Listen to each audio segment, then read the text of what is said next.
Here's something that will destroy your peace faster than anything else. Believing you can change toxic people, you've been doing it wrong. Every argument, every explanation, every attempt to make them see reason, you're feeding the very beast that's draining your energy. The ancient Stoics understood something most people today don't. The problem isn't the toxic person. The problem is your response to them. Today, I'm going to show you 10 psychological weapons that will shift the entire dynamic. These aren't manipulation tactics, they're tools of self-mastery that will make you untouchable. Marcus Aurelius dealt with backstabbing senators. Epictetus was literally enslaved by a cruel master. These men didn't have the luxury of blocking people on social media or changing jobs. They had to develop psychological armor that worked in the real world with real consequences. What they discovered wasn't just how to survive toxic people, it was how to become so internally strong that external chaos couldn't penetrate their core. That's what we're building today. 1. The mirror principle. Most people absorb toxic energy like a sponge. Big mistake. When someone comes at you with aggression, drama, or manipulation, your natural instinct is either to fight back or shut down. Both responses give them exactly what they want. Your emotional reaction. Instead, they speak loudly, you speak quieter. They get aggressive. You become calmer, they try to rush you. You slow down deliberately. This isn't passive-aggressive behavior, it's psychological jujitsu. You're using their own force against them. Here's why this works. Toxic people are emotional vampires. They feed on your reactions. When you mirror their energy back, instead of absorbing it, you starve them of what they need while maintaining your own equilibrium. They'll either escalate to absurd levels, revealing themselves to everyone around, or they'll move on to easier targets. The key is staying conscious of this choice. Most people react automatically. You're going to respond deliberately to the gray rock method. This is psychological invisibility, and it's devastatingly effective.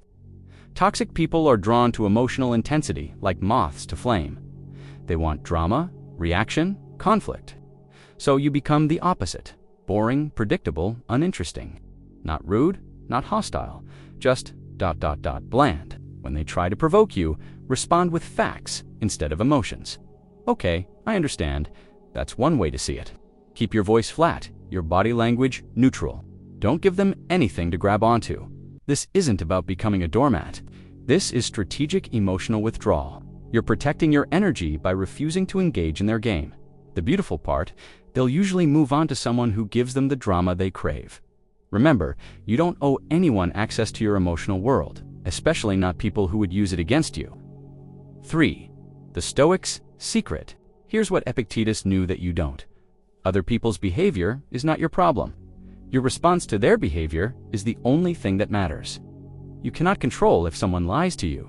You can control whether you believe them. You cannot control if someone tries to manipulate you. You can control whether their manipulation works. You cannot control if someone disrespects you. You can control how much weight you give their opinion. This is where most people get it backwards. They spend their energy trying to change others instead of mastering themselves. That's like trying to control the weather instead of choosing the right clothes. The moment you truly accept that other people's actions are their responsibility, not yours, you become free. Free from anger, free from frustration, free from the exhausting cycle of trying to fix people who don't want to be fixed. 4. The power of strategic silence. Silence is not weakness, silence is power. When someone is being toxic, whether they're criticizing, manipulating, or trying to provoke you, your first instinct is to defend yourself, explain your position, or counterattack. This is exactly what they want. Your reaction validates their behavior and keeps the toxic cycle spinning. Instead, use strategic silence. Let their words hang in the air. Don't rush to fill the uncomfortable space. This does two things. It prevents you from saying something you'll regret, and it forces them to confront the awkwardness of their own behavior. Most toxic people can't handle silence. They'll either double down and reveal their true nature to everyone present, or they'll back down because they're not getting the emotional payoff they expected. Silence also gives you time to choose your response, instead of reacting automatically. In those few seconds of quiet, you can decide whether this person and this conversation deserve your energy. 5. The boundary fortress. Here's a hard truth. Some people don't deserve access to you. The modern world teaches us to be endlessly accommodating, to always give people the benefit of the doubt, to keep trying to make relationships work. This is psychological suicide when dealing with toxic people. Boundaries aren't suggestions, they're laws. And like any law, they only work if you enforce them consistently. When someone crosses a boundary, there must be an immediate consequence, not punishment, not revenge, just a natural result of their choice. They show up uninvited. The door stays locked. They interrupt you repeatedly. You leave the conversation. They try to guilt trip you. You don't engage with the guilt. No explanation needed. No justification required. Toxic people will test your boundaries like a predator testing a fence. The moment you let something slide just this once, they've learned that your boundaries are negotiable. Don't teach them that lesson. 6. The perspective shift. This one requires emotional maturity, but it's incredibly powerful. When someone is consistently toxic, they're not operating from a place of strength. They're operating from a place of deep wound. Hurt people hurt people. This doesn't excuse their behavior, but understanding it changes how you respond. You don't get angry at a wounded animal for lashing out. You just stay out of its reach. You don't take its aggression personally because you understand it's acting from pain, not from any truth about you. This perspective shift does something remarkable. It removes you from their emotional ecosystem. You're no longer a participant in their drama. You're an observer, and observers have power that participants don't have. This doesn't mean you become their therapist or try to heal them. It means you respond to their toxicity with the same calm detachment you'd show a wild animal, respectful distance, and clear boundaries. 7. The energy audit. Most people don't realize how much energy they're bleeding until they're completely drained. Start paying attention to how you feel before, during, and after interactions with different people. Some people leave you energized and inspired. Others leave you exhausted and depleted. The second group includes the toxic people in your life. This isn't about their intentions. Some toxic people genuinely believe they mean well. It's about the actual impact they have on your mental and emotional state. Impact matters more than intention. Once you start tracking this, you'll be shocked at how much energy certain people consume. Energy you could be using to build something meaningful instead of defending yourself from someone else's chaos. The Stoics call this the discipline of desire, learning to want only what actually serves your highest good. Most toxic relationships serve no one. 8. The Aikido principle. In Aikido, you never meet force with force. You redirect your opponent's energy and use their momentum against them. This same principle works with toxic people. When someone comes at you with criticism, don't defend. Instead, agree with the part that might be true and ignore the rest. You're right, I could have communicated that better. Thanks for the feedback. When someone tries to guilt you, don't argue with the guilt. Acknowledge their feelings without accepting responsibility for them. I can see you're upset about this. When someone tries to provoke you into an argument, don't take the bait. Redirect to the practical issue at hand. What outcome are you looking for here? This isn't about being fake or manipulative. It's about refusing to engage with toxicity while still engaging with the person as a human being. You're training them that toxic behavior doesn't work with you while keeping the door open for genuine communication. 9. The Stoics' ultimate weapon. This is the most powerful tool in your arsenal and the hardest to master. Radical acceptance means accepting people exactly as they are, not as you wish they were. Your difficult boss will probably always be difficult. Your narcissistic family member will probably always be narcissistic. Your drama-addicted friend will probably always create drama. Most people fight this reality and make themselves miserable in the process. They keep hoping, keep trying, keep getting disappointed. This hope becomes a prison. When you radically accept someone's nature, something magical happens. You stop trying to change them and start protecting yourself. You stop expecting different behavior and start planning around their predictable patterns. This doesn't mean giving up on everyone or becoming cynical. It means seeing people clearly and making decisions based on reality, not potential. Some people earn your trust through consistent behavior. Others don't. Both are valuable pieces of information. 10. The exit strategy. The most important boundary is knowing when to walk away completely. Some people are not meant to be in your life. This isn't a moral judgment, it's a practical reality. Some relationships cost more than they give. Some people bring nothing but chaos, no matter how much compassion and patience you show them.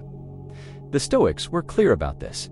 Your time and energy are finite resources. Spending them on people who consistently drain them is not virtuous. It's self-destructive. Walking away doesn't mean you're weak or that you failed.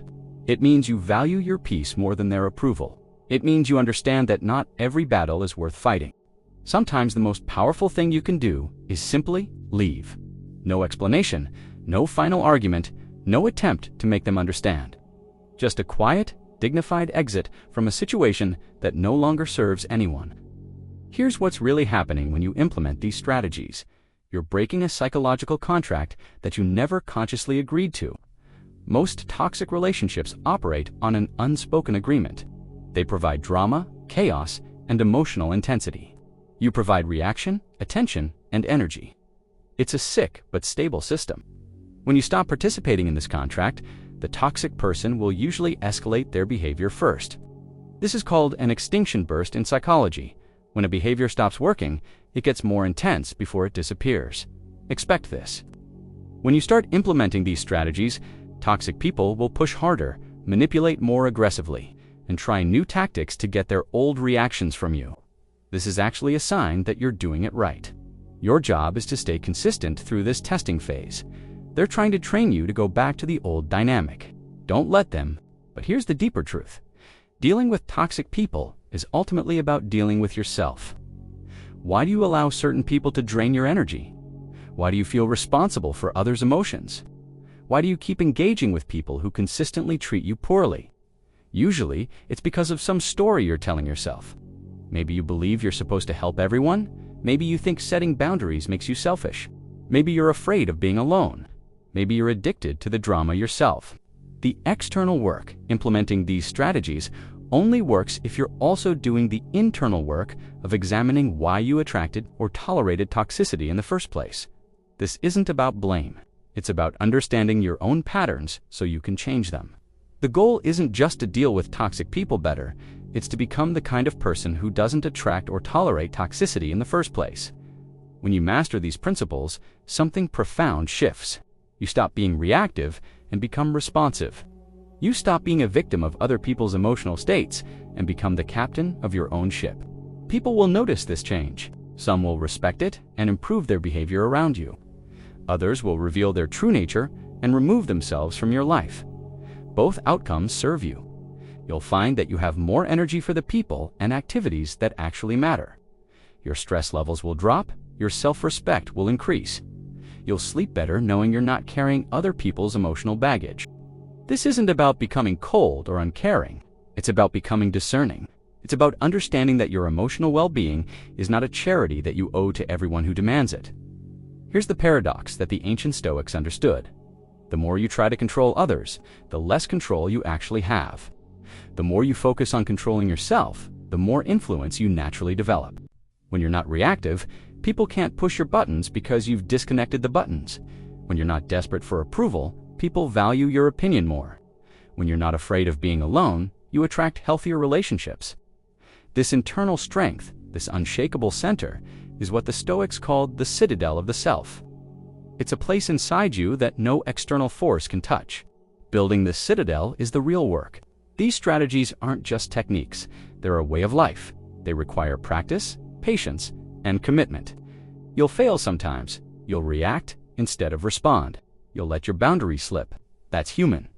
The difference is that now you'll notice these moments instead of living them unconsciously. You'll have tools to get back on track instead of spiraling into old patterns. You'll see each interaction with a toxic person as an opportunity to practice your inner strength. This is how you build anti-fragility, the quality of getting stronger under stress instead of breaking. Every toxic person you encounter becomes training for your psychological immune system. The ultimate truth about dealing with toxic people is this: you can't change them, but you can make yourself unchangeable by them. Your peace, your purpose, your power, these things live inside you. They're not dependent on other people's behavior, approval, or understanding. They're not up for negotiation. When you truly grasp this, toxic people lose their power over you. They become like bad weather, something you notice, something you prepare for, but not something that determines the quality of your day. You become like water around a rock. You flow around obstacles instead of trying to move them. You become like a mountain in a storm, unshaken by the chaos around you. This is the Stoic way. This is the path to real freedom.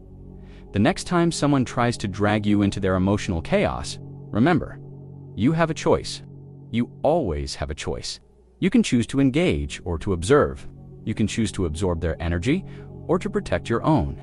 You can choose to fight their battles or to fight for your own peace. These 10 strategies aren't just about dealing with difficult people. They're about becoming the kind of person who doesn't need to deal with them, because you've built such strong boundaries and such clear energy that toxic people either improve around you or remove themselves from your orbit. Your emotional state is your responsibility. Your energy is your currency. Your attention is your most valuable asset. Stop giving these things away to people who haven't earned them. Start treating your inner world like the sacred space it is. Guard it, protect it, and watch how the external world begins to reflect this new standard. If this shifted something in how you see toxic relationships, comment below. I control my focus.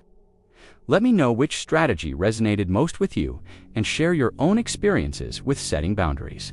Remember, you cannot control other people's behavior, but you can become uncontrollable by it. That's not just a strategy, that's freedom.